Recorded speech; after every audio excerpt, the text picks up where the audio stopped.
Service in Charleston, West Virginia has issued a severe thunderstorm warning for southwestern Putnam County in western West Virginia, west central Connaught County in central West Virginia, northeastern Lincoln County in central West Virginia, until 8:15 p.m. Eastern Daylight Time.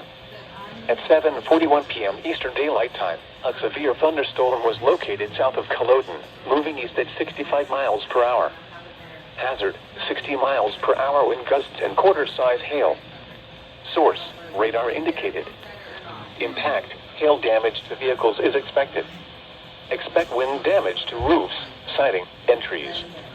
Locations impacted include Charleston, Jefferson, South Charleston, Tornado, Dunbar, Cold Fork, St. Albans, and Alum Creek. This includes the following highways: Interstate 77 in West Virginia between mile markers 96 and 101.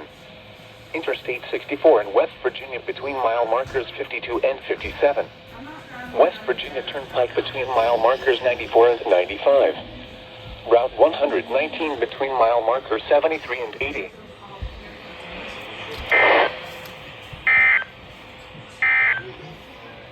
The forecast.